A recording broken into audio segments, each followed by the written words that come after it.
Security! Get this man out of here immediately. The words exploded across the marble lobby of Meridian Financial Tower like a gunshot, causing every conversation in the packed corporate celebration to screech to a halt. Champagne glasses froze halfway to lips, and the gentle hum of networking chatter died as 300 of Atlanta's business elite turned to witness what was clearly about to become a spectacle. Antoine Davis felt the familiar burn of humiliation rise in his chest as every pair of eyes in the room locked onto him. He'd been reaching for a glass of champagne from the elegantly dressed server when the accusation had come from behind him like a knife between the shoulder blades. "Excuse me." Antoine turned slowly, his voice steady despite the rage building in his chest. The woman pointing at him with perfectly manicured fingers was everything he'd expected from the company profile he'd been studying for 6 months. Blonde, expensively dressed, and radiating the kind of entitlement that came from never being told no. Rebecca Harrison, Senior Vice President of Corporate Development, stepped forward with the confidence of someone who believed she owned the room. Her emerald cocktail dress probably cost more than most people's monthly salary, and her smile held the predatory satisfaction of a cat cornering a mouse. "You heard me," Rebecca said, her voice pitched perfectly to carry across the crowded lobby. "This is a private corporate event. Invitation only. I don't know how you got past security, but you need to leave. Now." Behind her, a small crowd of executives was gathering, men in $1,000 suits and women dripping with jewelry, all watching the confrontation with the kind of morbid fascination usually reserved for traffic accidents. Antoine recognized several faces from the corporate headshots he'd memorized: the CFO, the Chief Marketing Officer, and half the senior management team of Meridian Financial Group. "Ma'am," Antoine said calmly, reaching into his jacket pocket, "I think there's been a misunderstanding. I have an invitation." "I don't care what fake invitation you printed at Kinko's," Rebecca interrupted, her voice dripping with contempt. "Look around you. Do you see anyone else here who looks like you? Do you think that's a coincidence?" The racist implications hung in the air like poison gas. Around them, the celebration that had been honoring Meridian Financial's biggest acquisition in company history had transformed into something uglier. A public humiliation that was being recorded on dozens of phones as Atlanta's business community watched a successful black man being treated like a criminal. Antoine was dressed impeccably, a custom navy suit that had cost more than Rebecca's dress, Italian leather shoes that gleamed under the lobby's crystal chandeliers, and a Swiss watch that was worth more than most people's cars. But none of that mattered to the woman who had appointed herself his judge and jury. "Security!" Rebecca called again, her voice rising with the authority of someone who'd never been challenged. "Where is security?" 2 uniformed guards materialized from the crowd with the practiced efficiency of people who'd done this before. The larger of the two, whose nameplate read Officer Martinez, approached Antoine with obvious reluctance. "Sir," Officer Martinez said quietly, "I'm going to have to ask you to come with me." Antoine felt the weight of 300 pairs of eyes on him, some curious, some judgmental, all waiting to see how he would respond to this very public humiliation. He thought about the 6 months of negotiations that had brought him to this moment, the due diligence reports stacked on his desk, and the contract sitting in his briefcase that would change everyone's life forever. "Officer Martinez," Antoine said, reading the guard's nameplate, "before you do anything you might regret, I think you should know that I'm supposed to be here." Rebecca's laugh was sharp and dismissive, cutting through the tense silence like breaking glass. "Supposed to be here? Let me guess, you're someone's +1? Maybe you're here to cater the event? Or perhaps you're lost and thought this was some kind of charity function." Each suggestion was more insulting than the last, designed to establish Antoine as someone who didn't belong in a room full of successful professionals. The crowd around them was growing larger, drawn by the drama and the opportunity to witness someone being put in their place. "Actually," Antoine replied, his voice carrying the calm authority of someone who'd spent years in boardrooms full of people who underestimated him. "I'm here because I own this company." The words hit the lobby like a physical force. Conversations stopped mid-sentence. Champagne glasses were set down with audible clinks against marble surfaces. Even the string quartet in the corner seemed to miss a note. Rebecca's triumphant expression faltered for just a moment before she recovered with a kind of laugh that suggested she found his claim genuinely amusing. "Own the company?" She turned to address the crowd like a performer playing to an audience. "Ladies and gentlemen, we have a comedian here. Sir, this is Meridian Financial Group. We're a billion-dollar investment firm with offices in 12 countries. We don't have owners, we have shareholders." She gestured around the opulent lobby with its floor-to-ceiling windows, original artwork, and a kind of understated luxury that screamed old money and established power. "And I can assure you that none of our shareholders look like, well, like you." The final insult was delivered with a smile that made Antoine's blood boil. But instead of the angry response Rebecca clearly expected, Antoine did something that surprised everyone in the room. He smiled back. Not a defeated smile or a fake one, but a genuine smile full of quiet confidence that seemed to unnerve Rebecca more than any angry outburst could have. "Ms. Harrison," Antoine said, reading her nameplate with deliberate precision, "you're absolutely right about one thing. Meridian Financial Group is indeed a billion-dollar company." He paused, letting the tension build as the crowd leaned in to hear what came next. "What you're wrong about is who owns it." Antoine pulled out his phone and made a call that would change everything. "Jennifer? It's Antoine. I'm standing in the lobby of Meridian Financial right now, and there seems to be some confusion about tonight's celebration. Have you ever been in a situation where someone's assumptions about you were so wrong that the truth would shock them? How did you handle it?" The conversation was brief but devastating. When Antoine ended the call, the silence in the lobby was absolute. Rebecca's face had gone from flushed with triumph to pale with growing unease as she began to process the implications of what she just heard. Because what she didn't know, what none of them knew, was that 6 hours earlier, Antoine Davis had finalized the largest private equity acquisition in Georgia history. He didn't just own Meridian Financial Group. He owned everyone in that room. And they had just made the biggest mistake of their careers. 10 years earlier, Antoine Davis had been working 16-hour days as a junior analyst at Goldman Sachs, surviving on coffee and ambition while watching wealthy clients make more money in a day than his family had seen in a year. He'd grown up in Decatur, Georgia, raised by his single mother who worked double shifts as a nurse to keep them fed and housed while dreaming of a future where her son wouldn't have to struggle the way she had.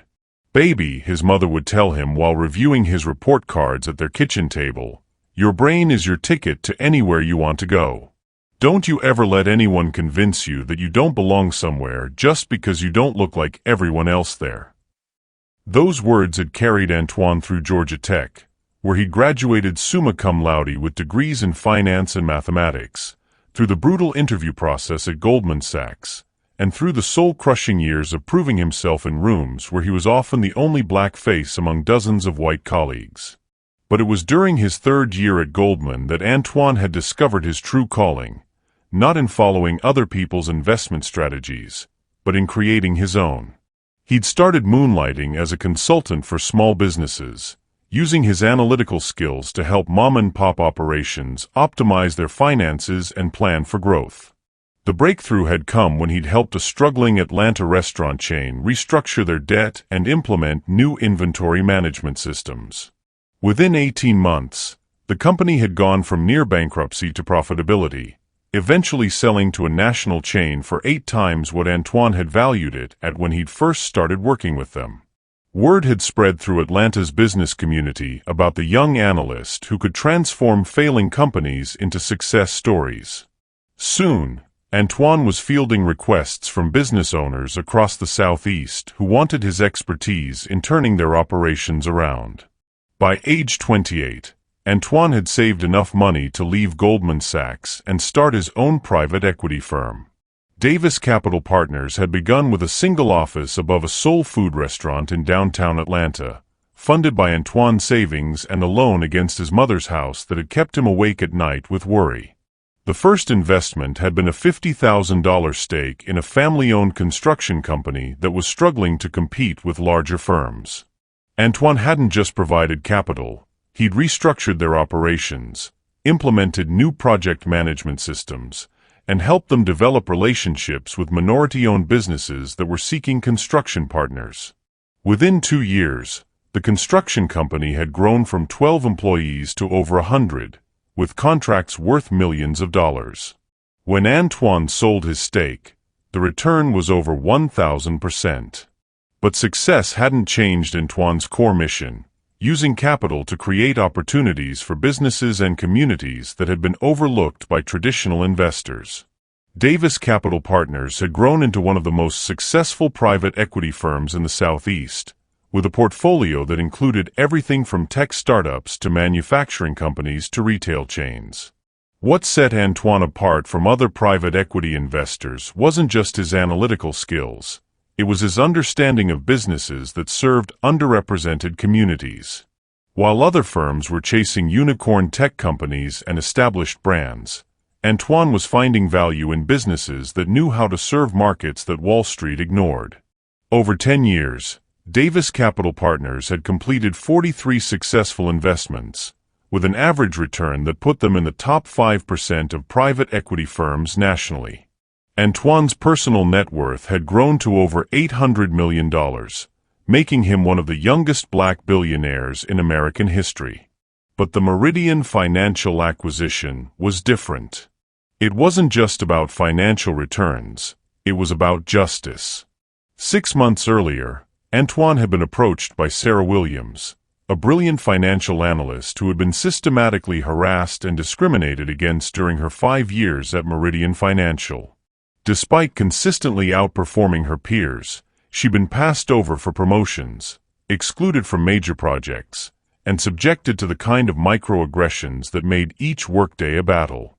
"They told me I wasn't leadership material," Sarah had explained during their first meeting, her voice shaking with anger and frustration.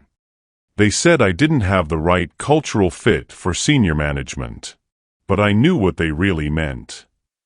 Sarah had documented everything: emails with coded racist language, performance reviews that praised her work while questioning her communication style, and meeting notes that showed how her ideas were consistently credited to white colleagues. "I want to sue them," Sarah had said. "But I know that even if I win, it won't change anything. They'll just be more careful about hiding their discrimination next time." That's when Antoine had proposed a different approach. "What if we didn't just sue them?" he'd asked.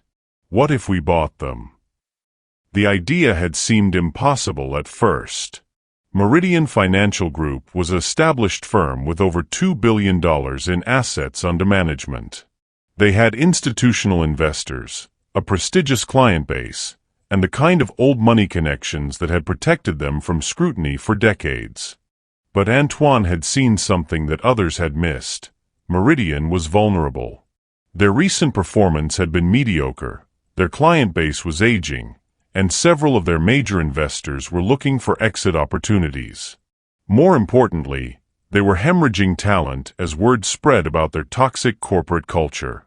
The acquisition had taken 6 months of careful planning, strategic partnerships, and financial engineering that had required every skill Antoine had developed during his decade in private equity.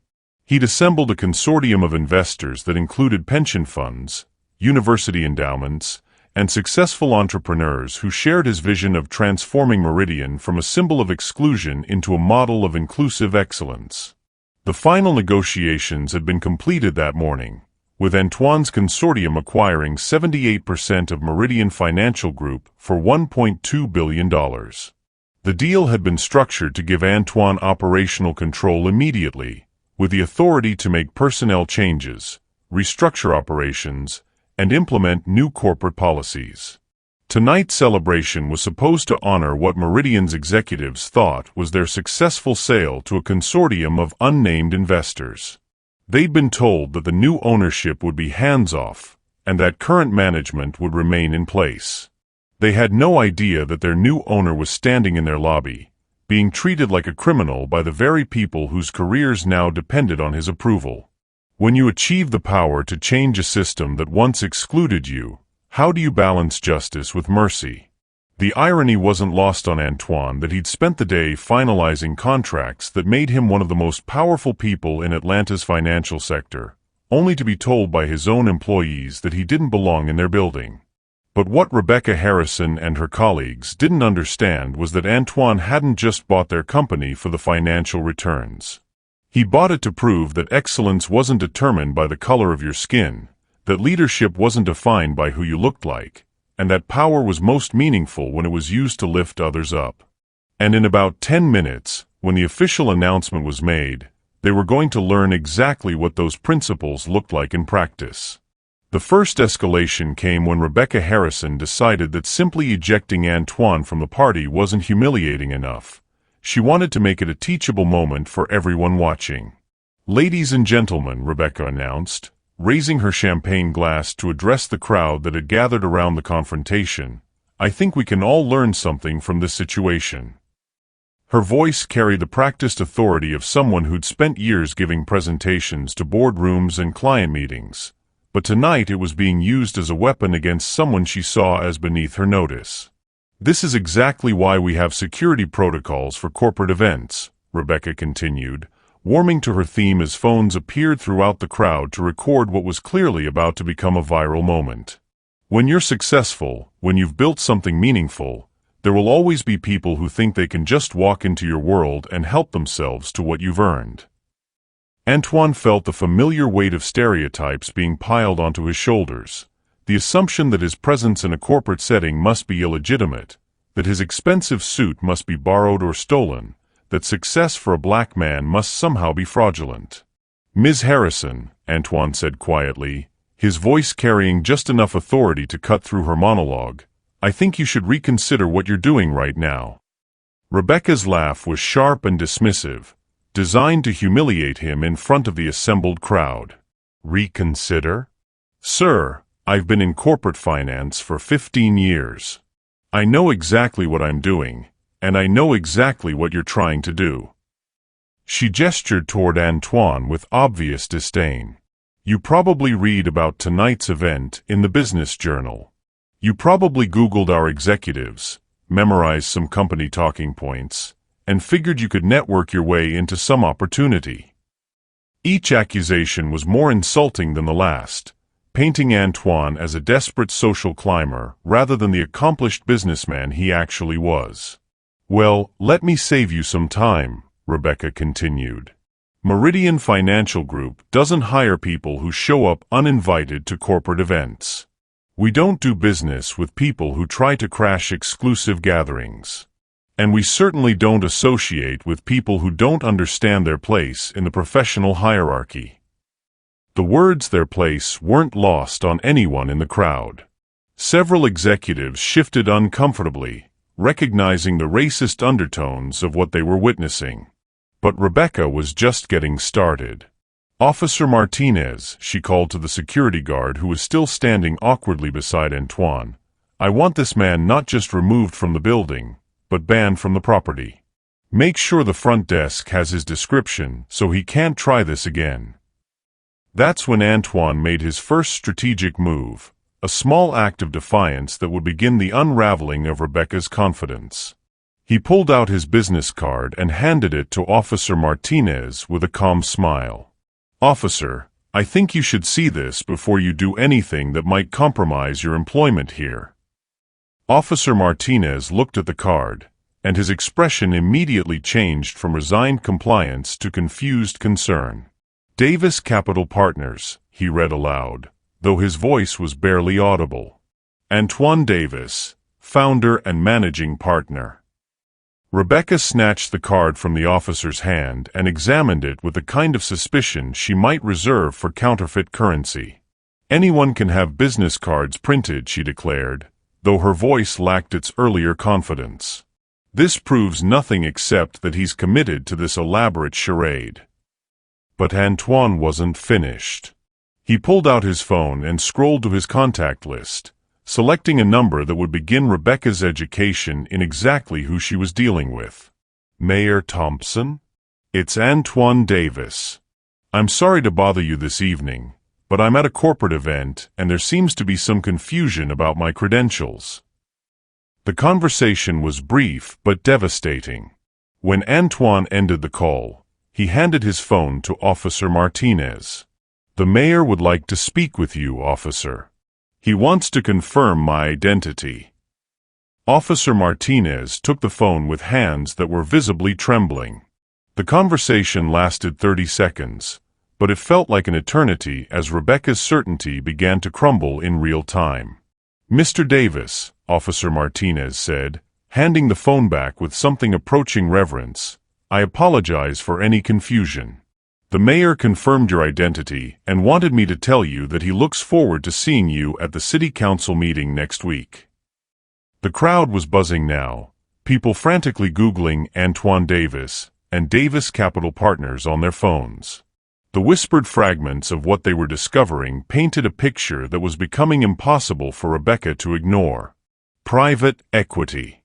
800 million. Youngest black billionaire. But instead of backing down, Rebecca doubled down with the desperation of someone whose entire worldview was collapsing. "Phone calls can be faked," she said, though her voice was shaking now. "Numbers can be spoofed. I don't care what elaborate scheme you've concocted, you don't belong here, and I want you gone." That's when Antoine revealed the first piece of information that would begin Rebecca's professional destruction. "Ms. Harrison," he said, his voice taking on the tone of someone who was about to deliver devastating news, "I'm curious about something. You mentioned that you've been in corporate finance for 15 years. Can you tell me where you worked before Meridian?" Rebecca's face flushed with confusion and irritation. "I don't see how that's relevant to—" "Humor me," Antoine interrupted gently. "It's important." "I worked at Blackstone Capital," Rebecca replied curtly. "Senior analyst position. I left to join Meridian for better advancement opportunities." Antoine nodded thoughtfully, as if processing information that confirmed something he'd already suspected. "Blackstone Capital," he repeated slowly. "That's interesting. Because Blackstone Capital was acquired by Davis Capital Partners 18 months ago." The words hit Rebecca like a physical blow. Around them, the crowd had gone completely silent, hanging on every word of the exchange. "Which means," Antoine continued, his voice growing stronger, "that for the past 18 months, you've actually been working for a company that's owned by, well, me." Rebecca's face cycled through several colors as she processed the implications of what he'd just revealed. That's impossible," she whispered. "Is it?" Antoine pulled out his phone again and scrolled to a document that made Rebecca's eyes widen with recognition. "These are the acquisition papers for Blackstone Capital. You might recognize some of the language. It's the same boilerplate that was in the employment transition documents you signed when you joined Meridian." The crowd was pressing closer now, trying to see the documents that were apparently confirming Antoine's claims about owning Rebecca's former employer. "But more importantly," Antoine said, advancing to his final point, "Blackstone Capital's acquisition was just the beginning of a much larger strategy." He looked directly into Rebecca's eyes, and she saw something there that made her blood run cold. "Ms. Harrison, you've spent the last 20 minutes trying to humiliate someone you thought was beneath your notice.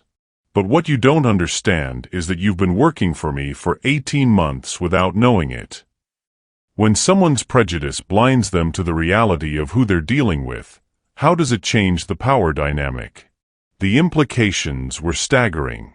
If Antoine owned Blackstone Capital, if he'd been planning acquisitions for 18 months, if he had the resources and connections to engineer complex corporate takeovers, Rebecca's confident dismissal of Antoine was beginning to look less like righteous indignation and more like career suicide. But the most devastating revelation was yet to come. Because what Rebecca didn't know was that the anonymous consortium that had just acquired Meridian Financial Group wasn't anonymous at all. It was sitting right in front of her, wearing a $5,000 suit and the kind of calm smile that meant someone's world was about to change forever. The moment that would seal Rebecca Harrison's fate came when she decided that humiliating Antoine in front of the crowd wasn't enough. She wanted to have him arrested. "Officer Martinez," Rebecca commanded, her voice cracking with the desperation of someone whose authority was slipping away. "I don't care what phone calls he makes or what fake documents he shows you. This man is trespassing on private property, and I want him arrested immediately." The crowd around them had swollen to nearly 100 people, with executives, staff, and even catering personnel drawn by the spectacle of what was rapidly becoming the most dramatic corporate event in Atlanta history. Phones were recording from every angle, live streaming the confrontation to social media platforms where it was already being shared thousands of times. "Ma'am," Officer Martinez replied, his voice heavy with reluctance, "I'm not sure that's the best course of." "I'm not asking for your opinion," Rebecca snapped. "I'm giving you a direct order. This individual has refused multiple requests to leave, has presented fraudulent identification, and is clearly attempting some kind of elaborate con game." She turned to address the crowd, her voice rising to ensure everyone could hear her next accusation. "Ladies and gentlemen, this is exactly the kind of sophisticated fraud we need to be aware of in today's business environment. This man has clearly done his research, created fake business cards, and probably paid accomplices to pose as city officials on the phone." The racist implications of her words were becoming impossible to ignore. She was essentially arguing that a black man's success must be fraudulent, that his connections must be fake, and that his presence in a corporate setting must be criminal. But Antoine remained calm, watching Rebecca dig her own grave with the patience of someone who knew exactly how this was going to end. That's when the first twist occurred, one that would begin the complete collapse of Rebecca's carefully constructed narrative. A commotion near the lobby's entrance announced the arrival of someone who would change everything. James Wellington, the founder and chairman emeritus of Meridian Financial Group, was making his way through the crowd with the kind of urgent energy that suggested something important was happening. Wellington was Atlanta financial royalty, 82 years old, silver-haired, and possessing the kind of old money gravitas that made politicians and CEOs alike defer to his judgment. His presence at tonight's celebration was supposed to be ceremonial, a symbolic passing of the torch from the company's founder to its new ownership.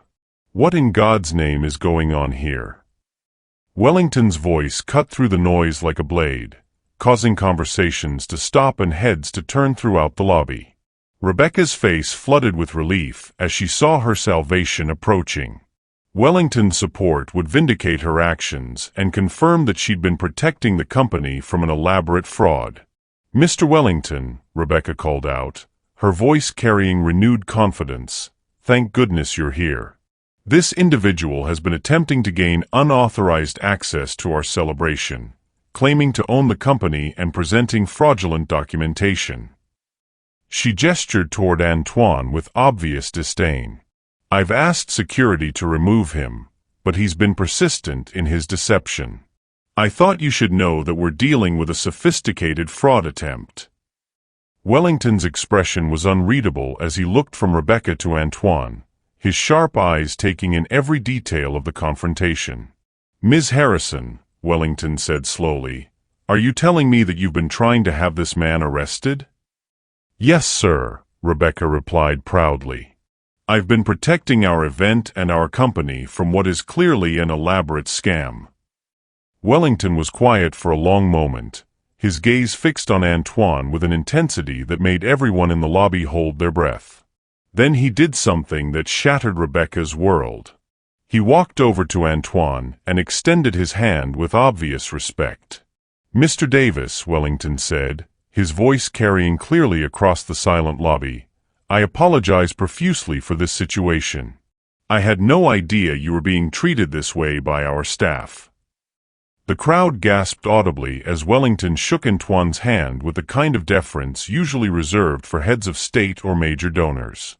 "Mr. Wellington," Antoine replied graciously, "no apology necessary. Though I think Ms. Harrison might benefit from understanding exactly what tonight's celebration is actually about." Rebecca's face had gone white as she processed what she was witnessing. If Wellington knew Antoine, if he was treating him with respect, if he was apologizing for her behavior. "Ms. Harrison," Wellington said, turning to face her with an expression that could have frozen hell, "I'd like you to meet Antoine Davis, the founder and managing partner of Davis Capital Partners." He paused, letting that information sink in. "More importantly, I'd like you to meet the man who just purchased Meridian Financial Group." The words hit the lobby like a nuclear bomb. Gasps echoed off the marble walls. Champagne glasses slipped from nerveless fingers. Even the string quartet stopped playing as the magnitude of what Wellington had just revealed sank in. "Mr. Davis," Wellington continued, "owns 78% of this company as of this morning. Which means he owns this building, employs everyone in this room, and has the authority to make any personnel decisions he deems appropriate." Rebecca's legs actually gave out.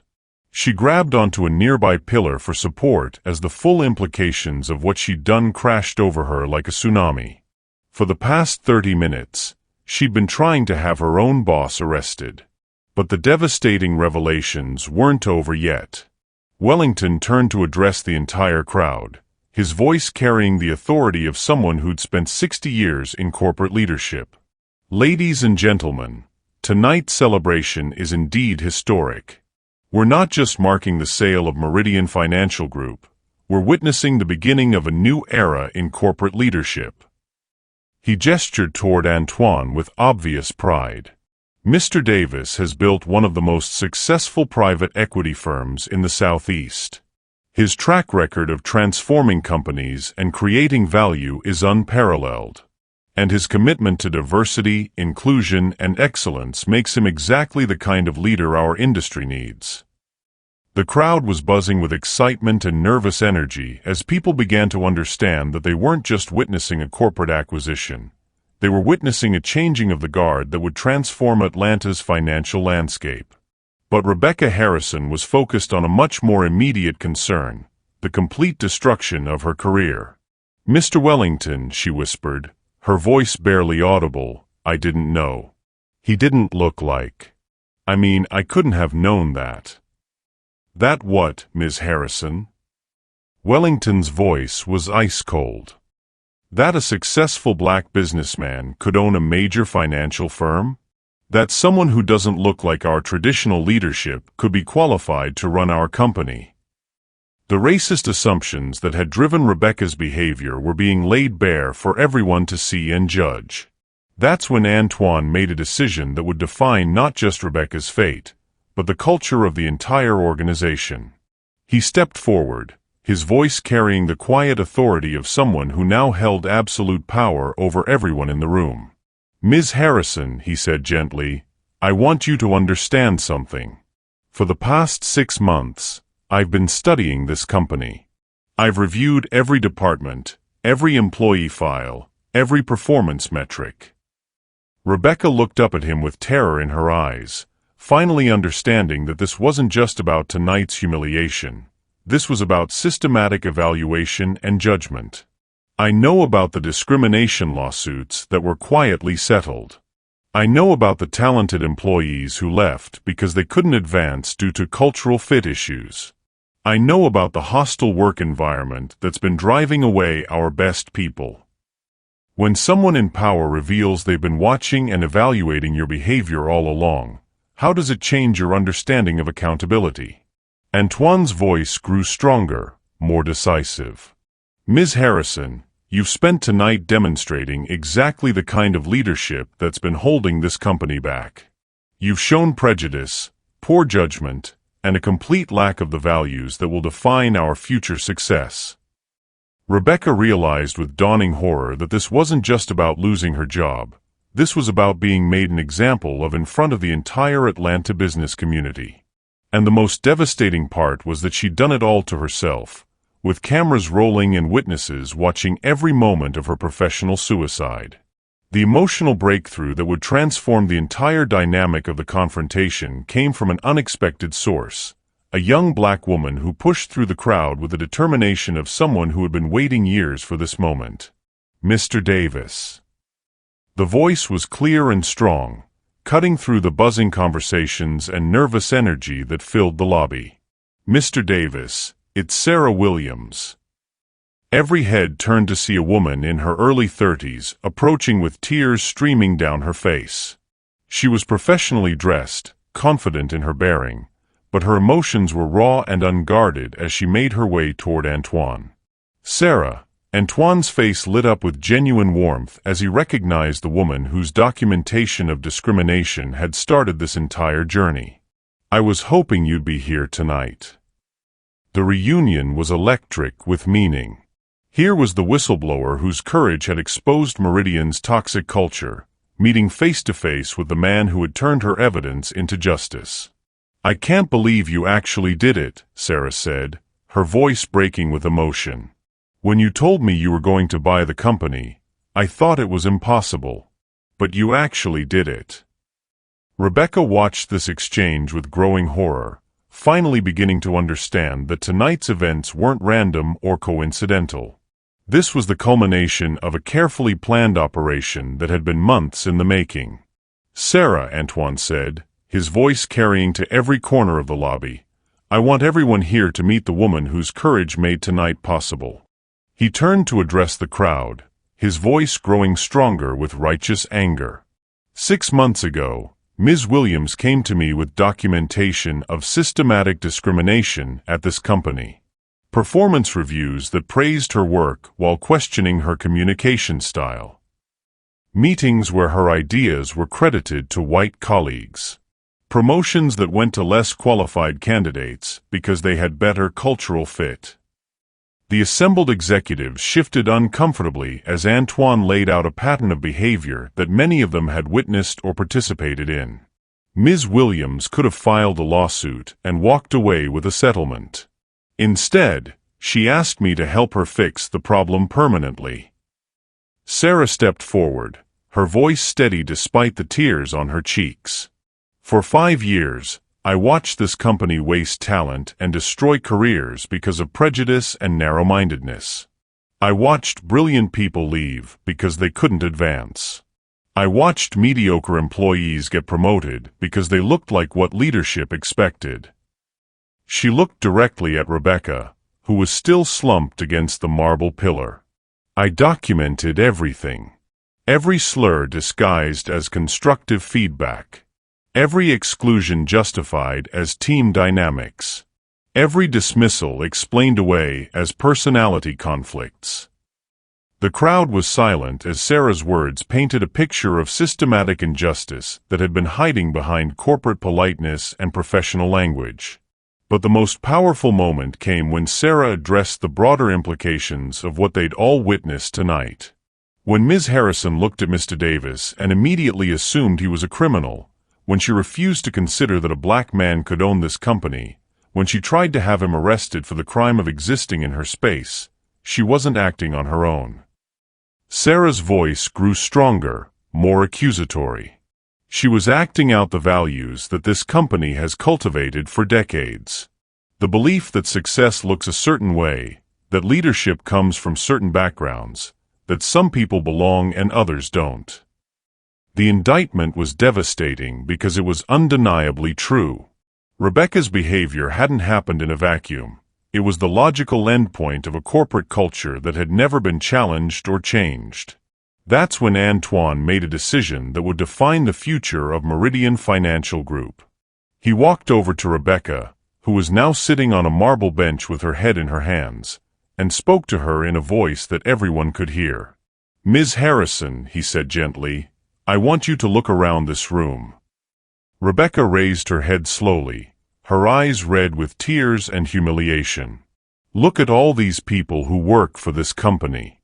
Look at the talent, the diversity, the potential that's been wasted because of thinking like yours." Antoine's voice carried the weight of someone who had experienced discrimination, but chosen to respond with transformation rather than revenge. "You asked me earlier if I belonged here. Let me answer that question." He gestured toward the crowd of employees who were hanging on his every word. "I don't just belong here, I'm responsible for everyone here. Their careers, their families, their futures, they all depend on the decisions I make as the owner of this company." The responsibility in his voice was palpable, and it transformed the mood in the room from voyeuristic entertainment to something deeper and more meaningful. "Ms. Harrison, you've shown me tonight exactly why this company needed new leadership. You've demonstrated the kind of thinking that's been holding us back and driving away our best people." Antoine paused, his next words carrying the weight of final judgment. "But you've also shown me something else. You've shown me that change isn't just about new policies or diversity training. Change requires people to confront their own biases and choose to be better." He looked around the room at faces that reflected fear, shame, and hope in equal measure. "Everyone in this room has a choice to make," Antoine continued, his voice rising with the passion of someone who understood the transformative power of this moment. "You can cling to the old ways of thinking that have limited this company's potential, or you can embrace a new vision of what we can become together." Sarah stepped forward, adding her voice to Antoine's message of transformation. "Mr. Davis didn't buy this company to punish people," she said, looking directly at Rebecca. "He bought it to prove that excellence has no color, that talent comes from everywhere, and that leadership is about lifting others up instead of keeping them down." The emotion in her voice was raw and powerful, carrying the weight of years of frustration and the hope of finally seeing justice done. "I've watched brilliant colleagues leave this company because they couldn't see a future here. I've seen incredible ideas dismissed because they came from the wrong people. I've experienced firsthand what it feels like to have your worth questioned every single day." She gestured toward Antoine with obvious admiration. "But I've also seen what's possible when someone believes in your potential instead of being threatened by it. When someone invests in your success instead of sabotaging it. When someone judges you by your accomplishments instead of their assumptions." The crowd was completely silent now, absorbing the testimony of someone who had lived through the discrimination that had just been exposed so publicly. But the most powerful moment came when Rebecca Harrison finally found her voice. I didn't know," she whispered, her words barely audible but carrying clearly in the hushed lobby. "I didn't know about the discrimination. I didn't know about the lawsuits. I didn't know that my behavior was part of a pattern." She looked up at Antoine with genuine anguish in her eyes. "I thought I was just doing my job. I thought I was protecting the company. I never thought about how it felt to be on the receiving end of what I just did to you." The admission was painful to watch, but it was also the beginning of something important, the kind of honest self-reflection that real change requires. Antoine knelt down to Rebecca's level, speaking to her with a compassion that surprised everyone watching. "Ms. Harrison," he said quietly, "the fact that you didn't know is exactly the problem. When prejudice becomes so normal that good people don't recognize it, when discrimination becomes so systemic that it feels like policy, when exclusion becomes so routine that it seems like common sense, that's when we know we need fundamental change." He stood up and addressed the entire room. "Everyone here tonight has witnessed something important. You've seen how quickly assumptions can become accusations, how easily bias can become behavior, how unconscious prejudice can become conscious harm. When you witness someone's genuine moment of realization about their own prejudice, how does it affect your understanding of the possibility for change?" The question hung in the air as Antoine prepared to reveal the full scope of his vision for transforming Meridian Financial Group. "But you've also seen something else," he continued. You've seen what happens when someone refuses to accept that discrimination is just the way things are. When someone chooses to fight systemic injustice with systematic change. When someone uses their success to lift others up instead of keeping them down. James Wellington stepped forward, his voice carrying the weight of 6 decades in corporate leadership. "Ladies and gentlemen," Wellington said, "I've watched this industry for my entire career. I've seen companies rise and fall based on their ability to adapt to changing times and embrace new leadership." He gestured toward Antoine with obvious respect. Mr. Davis represents the future of our industry, not just because of his financial success, but because of his commitment to excellence that includes everyone. Under his leadership, Meridian Financial Group will become a model for what's possible when talent is valued over tradition, when merit matters more than background, when character counts more than connections. The transformation in the room was palpable. What had begun as a confrontation between one man and one woman had become a defining moment for an entire organization. And at the center of it all was Antoine Davis, not seeking revenge against those who had wronged him, but offering them the chance to be part of something better.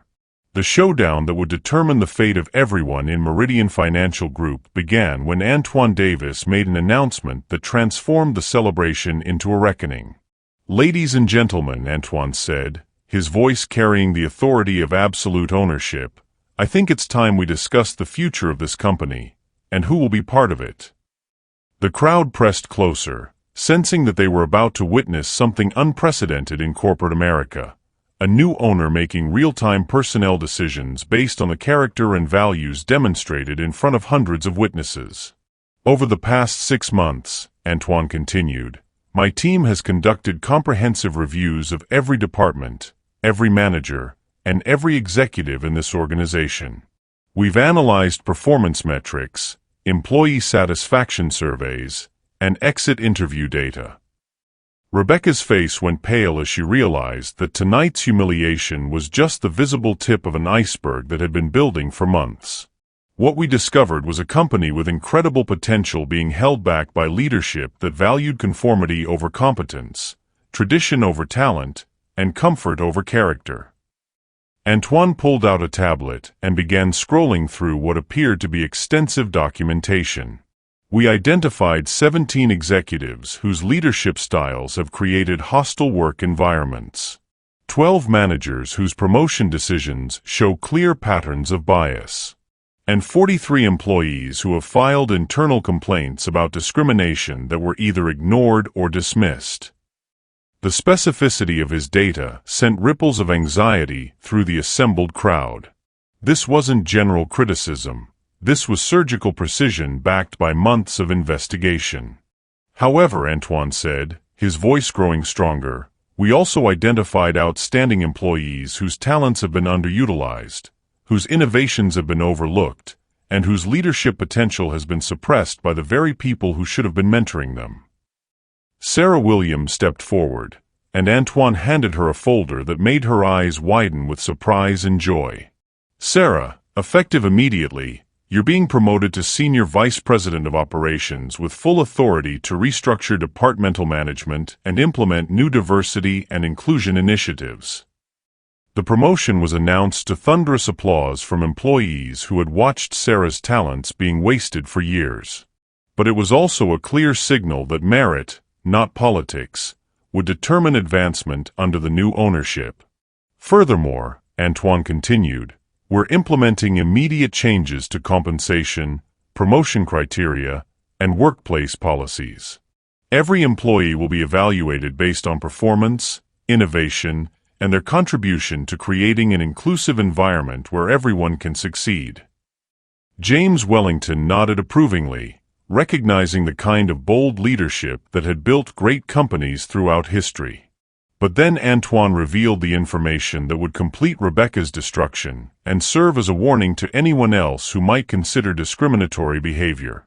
"Ms. Harrison," Antoine said, turning to face the woman who had spent the evening trying to destroy him, "I want to share some specific findings from our investigation into your department." Rebecca looked up with terror in her eyes, finally understanding that tonight's confrontation wasn't the beginning of her problems. It was the culmination of months of documented failure. Over the past 3 years, your department has had a turnover rate of 47%, nearly twice the industry average. Exit interviews consistently cite hostile work environment, lack of advancement opportunities for minorities, and what multiple employees described as subtle but persistent discrimination. The numbers were damning, painting a picture of systematic failure that went far beyond tonight's public humiliation. Furthermore, Antoine continued, our analysis shows that projects led by minority employees in your department were systematically under-resourced, under-promoted, and under-credited, while identical projects led by white employees received full support and recognition. The evidence was overwhelming and undeniable. Rebecca's racist behavior tonight wasn't an aberration. It was the logical endpoint of years of discriminatory management practices. Ms. Harrison, Antoine said, his voice carrying the finality of absolute judgment, you've spent tonight demonstrating exactly why your leadership has been so destructive to this company's culture and success. He gestured toward the crowd of employees who had witnessed her behavior. You've shown prejudice disguised as professionalism. You've demonstrated bias masquerading as security protocols. You've exhibited the kind of narrow-minded thinking that has cost this company millions of dollars in lost talent and missed opportunities. Rebecca was crying now, understanding that her career wasn't just ending, it was being dissected in front of the entire Atlanta business community. But Antoine wasn't finished. However, he said, terminating your employment isn't enough. The culture that enabled your behavior, the systems that rewarded your prejudice, the leadership that ignored the damage you were causing, all of that needs to change. He turned to address the broader crowd. Which brings me to the most important announcement of the evening. Antoine's voice rose with the confidence of someone who was about to reshape an entire industry. Effective immediately, Meridian Financial Group will become the first major investment firm in the Southeast to implement a zero-tolerance policy for discrimination of any kind. Not just the obvious violations that lead to lawsuits, but the subtle biases that destroy careers and waste talent. The policy implications were staggering. This wasn't just about changing personnel. This was about revolutionizing corporate culture. Every manager will undergo comprehensive bias training. Every hiring decision will be reviewed by a diverse panel. Every promotion will be based on documented performance metrics rather than subjective cultural fit assessments. Sarah Williams raised her hand, her voice carrying the excitement of someone who had dreamed of this moment for years. Mr. Davis, what about accountability for past discrimination? What about the employees who were driven away by hostile managers? Antoine smiled, clearly having anticipated this question. Sarah, I'm glad you asked. We're establishing a $50 million fund to provide restitution for employees who experience discrimination, support for career development programs, and scholarships for underrepresented students pursuing careers in finance. The announcement sent shockwaves through the crowd. This wasn't just corporate restructuring. This was transformative justice backed by serious financial commitment. But the most devastating revelation was yet to come. Antoine pulled out his phone and made a call that would complete Rebecca's understanding of exactly how thoroughly she had been outmaneuvered. Legal department? It's Antoine. Please prepare termination paperwork for Rebecca Harrison, effective immediately. Grounds: violation of company anti-discrimination policies, creation of hostile work environment, and conduct unbecoming of a corporate officer. The call was brief but devastating. When Antoine ended it, he looked directly at Rebecca with something approaching sympathy. Ms. Harrison, your employment with Meridian Financial Group is terminated. You'll receive standard severance, but I want you to understand that your behavior tonight has been documented and will be included in any employment references. The implications were clear. Rebecca's racist humiliation of her own boss would follow her for the rest of her career. But Antoine wasn't finished. Furthermore, he continued, I want everyone in this room to understand that what happened tonight wasn't about one person's bad judgment. It was about a culture that made this kind of behavior seem normal and acceptable. He gestured toward the assembled executives and managers. Each of you has a choice to make. You can embrace the changes we're implementing and help build a company that values talent over tradition. Or you can resist those changes and find employment elsewhere. When leadership changes the rules of the game to favor fairness over favoritism, how does it affect everyone's understanding of what success really means? The ultimatum was clear and uncompromising. This wasn't just about Rebecca Harrison's termination. This was about fundamentally transforming Meridian Financial Group from a symbol of exclusion into a model of inclusive excellence. As security escorted Rebecca from the building and employees began discussing the implications of the sweeping changes Antoine had announced, it became clear that they weren't just witnessing a corporate acquisition. They were witnessing a revolution. And the man who had been treated like a criminal just hours earlier was now the architect of the most significant transformation in Atlanta's financial sector history. The climactic reversal that would cement Antoine Davis's transformation from victim to victor began with an announcement that no one in the room saw coming. Ladies and gentlemen, Antoine said, his voice carrying the confidence of someone who had just remade an entire industry. Before we conclude tonight's celebration, I have one final revelation that I think you'll find illuminating. The crowd, which had been buzzing with excitement about the changes Antoine had announced, fell silent as they sensed that the evening's surprises weren't over yet. Ms. Harrison's behavior tonight wasn't just prejudiced, it was also remarkably poorly timed.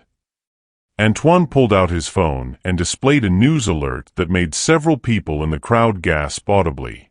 30 minutes ago, the Atlanta Business Journal published an exclusive interview with me about the Meridian acquisition. The headline reads, Youngest Black Billionaire Reshapes Atlanta Finance. Davis Capital Partners acquires Meridian Financial Group. He turned the phone so the crowd could see the article, complete with photos of Antoine at previous business events and detailed coverage of his track record as an investor. The article has already been shared over 10,000 times on social media. Local news stations are preparing feature stories for tomorrow morning. And several national business networks have requested interviews about what they're calling the most significant corporate transformation in Georgia history. The implications hit the room like a tsunami. Rebecca Harrison hadn't just humiliated her boss in front of a crowd. She'd done it in front of cameras that were now broadcasting her racist behavior to the entire business world. Furthermore, Antoine continued, the footage of tonight's confrontation is already trending on multiple social media platforms. #Meridian Meltdown has been viewed over 2 million times in the past hour. James Wellington stepped forward, his expression mixing pride with amazement at the scale of what had just unfolded. Ladies and gentlemen, Wellington said, in 60 years of corporate leadership, I've never seen anything quite like this. Mr. Davis hasn't just acquired our company, he's transformed it into a national symbol of progress and accountability. But the most powerful moment was yet to come. Sarah Williams approached the podium with tears of joy streaming down her face, carrying a folder that would complete the evening's transformation from corporate celebration to civil rights milestone. Mr. Davis, Sarah said, her voice carrying clearly across the silent lobby, I have something for you. She opened the folder to reveal a document that made Antoine's eyes widen with surprise and emotion. This is a letter from the 23 former Meridian employees who left the company due to discrimination over the past 3 years. They've been following tonight's events on social media, and they wanted you to know that your actions have given them hope for the future. Sarah's voice grew stronger as she continued. They're not just grateful for the changes you're making. They're inspired by the way you've chosen to respond to injustice. Instead of seeking revenge, you've created opportunity. Instead of destroying those who wronged you, you've built something better. The letter was passed through the crowd, with executives and employees reading testimonials from talented professionals who had been driven away by the very culture that Antoine was now dismantling. But the most meaningful moment came when Antoine addressed the room for the final time as the new owner of Meridian Financial Group. "Friends," he said, his voice carrying the weight of someone who understood the historic significance of this moment, "tonight we've witnessed something important. We've seen how quickly prejudice can reveal itself when people feel protected by power and position." He gestured toward the space where Rebecca had stood just hours earlier. "We've also seen how quickly that same prejudice can be exposed and held accountable when the power structure changes." Antoine's voice grew stronger, more passionate. "But most importantly, we've seen that real change isn't about punishing people for their past mistakes. It's about creating systems that make those mistakes impossible to repeat." The transformation in the room was palpable. What had begun as a corporate celebration had become a defining moment in Atlanta's business history, with implications that would be felt across the entire financial sector. Ms. Harrison's behavior tonight was wrong, but it was also educational. She showed all of us what unchecked bias looks like in practice. She demonstrated how quickly assumptions can become accusations, how easily prejudice can masquerade as professionalism. Antoine paused, his next words carrying the wisdom of someone who had experienced discrimination but chosen to respond with transformation rather than retaliation. "The question isn't whether bias exists, it's what we do when we recognize it. Do we dismiss it as isolated incidents, or do we address it as systemic problems? Do we protect those who perpetuate it, or do we support those who challenge it?" Sarah Williams raised her hand, her voice carrying the excitement of someone who finally saw a path forward. "Mr. Davis, what's next? How do we ensure that tonight's changes become permanent transformation rather than temporary disruption?" Antoine smiled, clearly having planned for this moment. "Sarah, that's exactly the right question. Tomorrow morning, we begin implementing the Meridian Transformation Initiative, a comprehensive program that will serve as a model for inclusive corporate leadership across the Southeast." He outlined a vision that was breathtaking in its scope and ambition. "We're partnering with historically black colleges and universities to create internship pipelines. We're establishing mentorship programs that pair experienced professionals with emerging talent from underrepresented communities. We're creating innovation labs that will develop financial products specifically designed to serve markets that have been ignored by traditional banks." The vision was transformative, turning Meridian from a symbol of exclusion into an engine of opportunity. But the most powerful moment came when Antoine addressed the elephant in the room, the question of whether his success would fundamentally change how black professionals were perceived and treated in corporate America. "Ladies and gentlemen," he said, his voice carrying the weight of history, "I want to be clear about something. My success doesn't prove that racism is over. It doesn't mean that discrimination has ended. It doesn't suggest that everyone now has equal opportunities." The honesty was refreshing and necessary. "What my success does prove is that excellence has no color, that talent comes from everywhere, and that leadership is about lifting others up instead of keeping them down. When someone uses their success to create opportunities for others, rather than just advancing themselves, how does it change the meaning of achievement?" 6 months later, the transformation of Meridian Financial Group had become a case study taught in business schools across the country. The company's performance had improved dramatically under Antoine's leadership, with employee satisfaction scores reaching record highs and client acquisition exceeding all projections. Rebecca Harrison had found new employment at a small firm in Birmingham, where she became an unlikely advocate for diversity and inclusion training. Her public humiliation had been painful, but it had also forced her to confront her own biases and work toward becoming a better person. More importantly, the Meridian model had been adopted by 17 other financial firms across the Southeast, creating a ripple effect that was transforming an entire industry's approach to talent development and inclusive leadership. The mansion that had hosted tonight's celebration was later converted into the Meridian Leadership Institute, a training center for emerging minority professionals in finance and business. But the most meaningful outcome was something that couldn't be measured in performance metrics or profit margins. Antoine Davis had proven that the most powerful response to discrimination isn't anger or revenge, it's excellence. He'd shown that the best way to overcome barriers isn't to tear them down in rage, but to build something so successful, so undeniable, so transformative that the barriers become irrelevant. And sometimes, just sometimes, that kind of success changes everything, not just for the person who achieves it, but for everyone who comes after them. Because the greatest victory isn't destroying your enemies. It's inspiring them to become better than they ever thought possible. And building a world where the next generation never has to fight the same battles you did. Thank you for watching this story to the end. If you enjoyed this story, you will surely love the next one. It's as crazier and more intriguing as you can ever imagine. So do check it out. Click on the image showing on your screen right now to watch the next one.